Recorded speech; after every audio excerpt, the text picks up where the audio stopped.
Cylinder தட்டுப்பாடு வெறும் tips அல்ல, இப்போதே அவசியம். உங்கள் வீட்டு சிலிண்டரை சிக்கனமாக பயன்படுத்துங்கள். இந்தியன் ஆயில் நிறுவனம் வணிக சிலிண்டர் விநியோகத்தை நிறுத்தியுள்ளதால் உணவகங்கள் மற்றும் தொழிற்சாலைகள் கடும் பாதிப்புக்குள்ளாகியுள்ளன.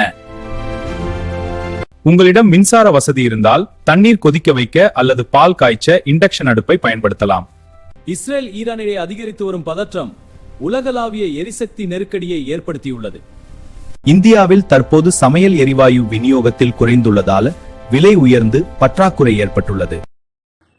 குடிப்பதற்கு தேவையான வெந்நீரை ஒரே முறையில் சூடுபடுத்தி ஃப்ளாஸ்கில் ஊற்றி வைத்துக் கொள்ளுங்கள். ஒவ்வொரு முறையும் அடுப்பை பற்ற வைப்பதை தவிர்க்கலாம். அடுப்பை பற்ற வைப்பதற்கு முன்பே காய்கறிகளை நறுக்குவது, மசாலாக்களை தயார் செய்வது என அனைத்தையும் முடித்துவிட வேண்டும்.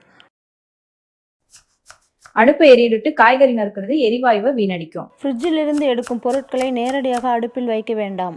அவை அறை வெப்பநிலைக்கு வந்த பிறகு சூடுபடுத்தினால் குறைந்த அளவே எரிவாயு செலவாகும். முடிஞ்சவரை பெரும்பாலான உணவுகளை பிரஷர் குக்கர் சமைக்கவும். பர்னரின் அளவை விட பெரிய பாத்திரங்களை பயன்படுத்துங்கள். எப்போதும் பாத்திரங்களை மூடி வைத்து சமைக்கவும். இதனால் ஆவி வெளியேறாமல் உணவு விரைவாக வேகும். தண்ணீர் கொதிக்க ஆரம்பித்தவுடன் தீயை குறைத்து விடுங்கள். அதிக தீயில் வைப்பதால் உணவு சீக்கிரம் வேகாது, மாறாக தண்ணீர் மட்டுமே ஆவியாகும். சமைத்து முடித்தவுடன் மறக்காமல், இது மிகச்சிறிய அளவிலான கசிவை தடுப்பதுடன் பாதுகாப்பையும் உறுதி செய்யும். காய்கறிகள் முக்கால்வாசி வெந்ததும் அடுப்பை அணைச்சு விட்டு மூடி வச்சு. வீடுகளில் நாம் செய்யும் இந்த சிறு சேமிப்பு ஒட்டுமொத்த தட்டுப்பாட்டை சமாளிக்க பேருதவியாக இருக்கும்.